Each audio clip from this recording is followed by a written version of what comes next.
ሰላም እንዲናችሁ በያላችሁበት ነገር ሰላም ነው። አሽና እንዲላችሁ እሞኝላችኋለሁ። በሱስ ጎንዶሉ ማዳችን ላይክ እና ሼር እያደረጋችሁ ሐሳቦቻችን ለብዙዎች አቀብሉ። ለዚህም ሁሉ አመሰግናችኋለሁ። ዛሬ ሚዛናችን ዘላችሁ የመጣ ነው እንግዲህ የአሜሪካው ፕሬዝዳንት ዶናልድ ጄ ትራምፕ ሶማሌዎችን እጅግ በጣም አጸያፊ በሆነ ቃል እናንተ ቆሻሾች በአገራችሁ ደም ተፋሰሳላችሁ ትጫዋጨፋላችሁ የገንዘብ አገራችሁን ያፈረሳችሁ ናችሁ ለአሜሪካ ምንም ትፈይዱት የለም ከፈለጋችሁ ደሞጣችሁበት መመለስ ትችላላችሁ ውልቅ በሉ ብላችኋል እና ይሄ በሙሉ ዓለም እጅግ በጣም መነጋገሪያ ሆነና ብዙዎችን ያስቆጣ ንግግር ነው።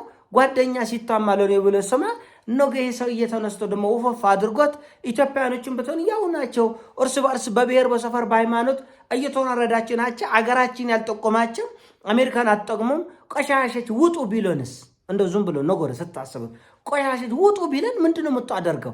እኛ ወንድምና ወንድም አንተ አማራ አንተ ኦሮሞ አንተ ትግሬ ከዚህ ውጣ እየተባባልን እየተራረድን እየተጨፋጨፍን ሌላው ሰው ቆሻሻ ብሎ ቢሰድብ በምን አፈት መልሳል?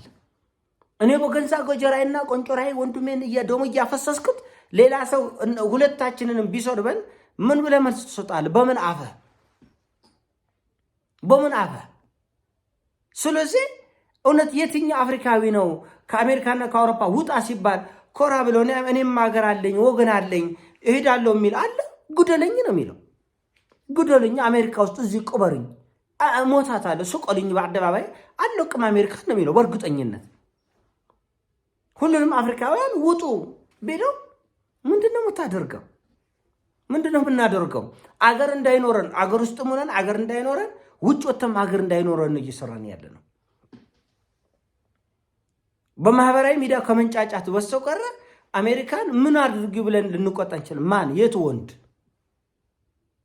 የቱ ማን ነው አሜሪካን እንዴት ባህር ሰርጓጅ ነው የምንልከው? እንባችን ወደ ሰማይ እግዚአብሔር ይዩልሽ ዘራ ይጥልሽ አንቺ አሜሪካ ይድፋሽ ቤትሽበት አይቁናሽ ልንል ነው ወይስ ደግሞ አገር አለን ወገን አለን ወርቅ አለን መሬት አለን ውሃ አለን አልማዝ አለን አገራችን ሰርተን እንለወጣለን ብሎ ኮራ ቆብረር ብሎ የሚወጣ አለ ወይ?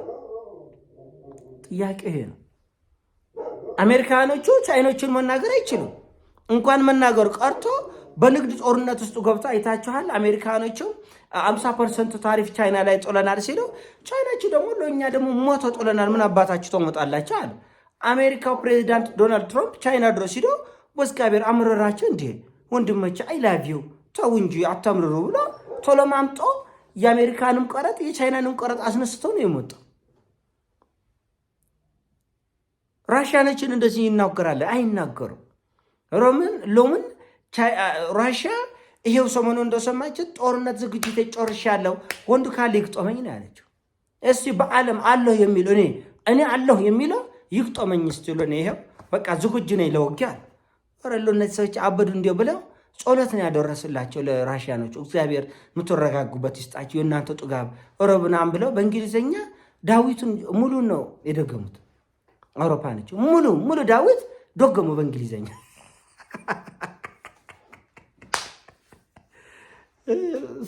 ማንን ሰው ብላ ነው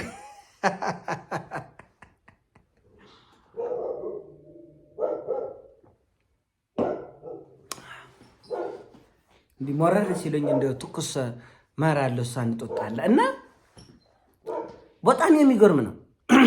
በጣም የሚገርም ምን ታመጣል? አሁን እኮ ጥያቄው አንተ አገር እንዳይኖር ሀገርህን እያፈረስክ በሰው አገር ለመኖር አንተ ብቻ እኮ አይደለም እናትህን ትስባለህ እከሌ ሚስቴ ነች እከሌ ወንድሜ ነው እከሌ እህቴ ነው እያልክ ሰውን ትጎትታለህ።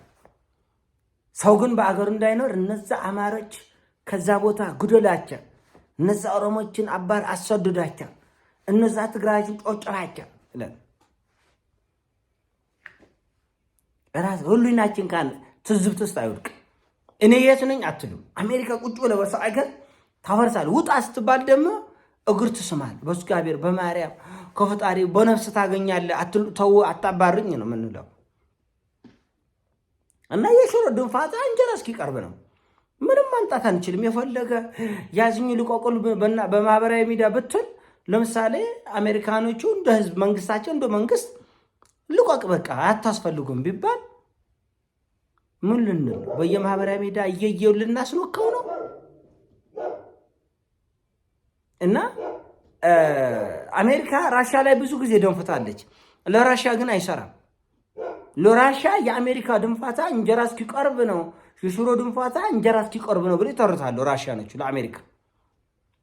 ቻይኖቹ አሜሪካኖቹ ቢደነፉባቸው ቻይኖቹ አሜሪካኖቹን ምን ይላል? የሽሮ ድንፋታ እንጀራ እስኪቀርብ ነው የሚሏቸው። ሌላው ዓለም በሙሉ ደግሞ ለአፍሪካ ይህን ተረት ይተርታል። አፍሪካውያን ምን አባታችሁ ውጥ ቁጭ ወል ይላል። ተረጋጋ እንዳልኮርኩም እንዳልበሳ አናትን ይላል። ስለዚህ ስድብ ብዙም አንጎርም ማለት ነው። ቆሻሻ ቆርቶ ሌላ ነገር ቢሉ ምንም ማምጣት አትችልም። ምን የፈለጉ ቢያረገው ቢጎርፉንስ ምን አማራጭ አለ? ቢጎርፉን አህጉሪቱን በጦርነት እያመሰ ያለ ድፍን አፍሪካ እኮ ነው። ድፍን አፍሪካ በጦርነት እየታመሰ ያለበት አህጉር ሌሎች ለምን ተባረሩኛላቸው ብሎ ቢል አይሰራም። እንደዚህ ያለ ብሽቅ ሀሳብ አይሰራም። እና መሰልጠን አለብን። አገራችንን ማልማት አለ። ዘላለም እኮ አሁን የኢትዮጵያን እኮ ችግሩ ግሪን ካርድ አገኘው መኖሪያ ፈቃድ አገኘ ዘላለም ስለ ጥገኝነት ነው የሚያስበው እንጂ አገሬ ብትሉ ለአገር ሰላም እንሰራለን። እዛ ያገኛችሁትን እዚሁ ካለ ሀብት ጋር አደራጅተን አገር መገንባት እንችላለን። በእውነተኝና በሐቅ ህዝብ ከእውነት ጎን ከቆመ ብዙ ነገር መስተካከል ይችላል። ሰውየው በድፍረት ነው ያለው። ደግሞ ንግግሩ ውሸት አለው ወይ? ለሶማሌ ብቻ ሳይሆን ለአብዛኛው ለአፍሪካውያን ይሄ ቋንቋ አይሰራም ወይ? ቆሻሾቹ ብሎ ቢሳደብ አይሰራም ወይ? አማርኛው ዝም ብለህ ስታስበው ወንድሙን ከማሳደድ ከማረድ ከመጨፍጨፍ ወንድሙን ገሎ ከመጨፈር በላይ ምን ቆሻሻ ስራ አለ? ያው ሸም ይዞን ነው በመንተፍረት ነው ምን ምናምን ግብግብ የምንፈጥረው በየማህበራዊ ሚዲያ እንጂ እሱም ቢሆን የሽሮ ድንፋታ እንጀራ እስኪቆርብ ነው። እውነቱን ለመነጋገር ምን ማድረግ ትችላል? መልስስ አለ ወይ? አያራ አይደለም ብለን መከራከር እንችላለን። ንገረኝ፣ እንችላለን ወይ? አረ አንተ ሰውዬ ምን እያልክ ነው ምናምን ብለን መከራከር ትችላለህ ወይ? አላለቀም። ኮንጎ እንደዛ አልወደመችም እንዴ? ኬንያ እንደዛ አልወደመችም? ሩዋንዳ እንደዛ አልወደመችም? ሱዳን እንደዛ አልወደመችም? እኛ እንደዛ አልወደምንም? በቢሊዮን ዶላር እርስ በርስ ተጨፋጭፈን ለዘመናት አገር አላፈረስንም? ኧረ ውሸት ነው። ምንድን ነው የሚያወራው? ሞንሽ ብሎ መከራከር ትችላለህ ወይ ነው ጥያቄ።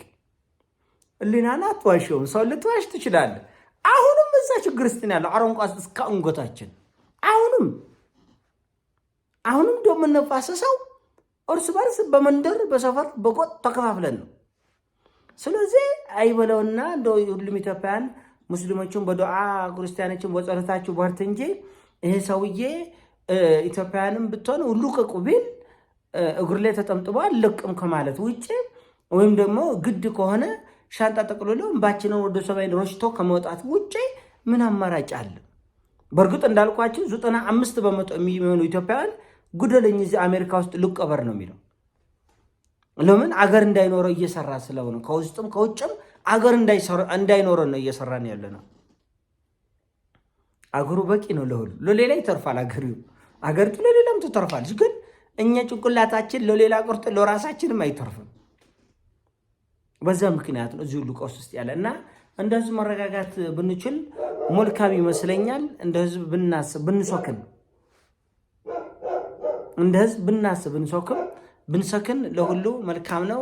እዚህ ላይ እንበርታ ለማለት የምሞክረው አካዋኑ ያስፈራል። ራሱ እንደ አህጉር እንኳን ስታዩት ብዙ ነገሮች ያስፈራል። ብዙ የአፍሪካ ሀገሮች በጣም እጅግ በጣም በከበሩ ማዕድኖች የበለጸጉ ናቸው። አየሩ ተስማሚ ነው። አየሩ እጅግ ውብ ነው። የአፍሪካ ምድር ከዚህ ከሰሃራ በረሃ ያለው መሬት ካልሆነ በስተቀር ከሰሃራ በረሃ በታች ያለው አገሮች በተለይ ይሄ መካከለኛ አፍሪካ ገነት ነው። እስከ ደቡብ አፍሪካ ያለው ገነት ነው። በተለይ መካከሉ ልዩ ነው። ግን በአብዛኛው እያለቀ ያለው ደግሞ መካከለኛ አፍሪካ ነው እና ይሄን ሁሉ መልስ ለመስጠት በጣም የሚያሳፍርበት ሁኔታ ላይ ያለ ነው። ሀገራችንን እናስብ። ከውስጥም ከውጭም ያለን ትልቅ ሀገር እንዲኖረን ነው እንጂ በጥገኝነት ለመኖር እቅድ መያዙ ተገቢ አይደለም። ሀገር እንዲኖረን እንስራ። የዛሬው መልእክት ነው። ሲሞቻችሁ ላይክ አድርጉ፣ ሼር አድርጉ። እወዳችኋለሁ። ፒስ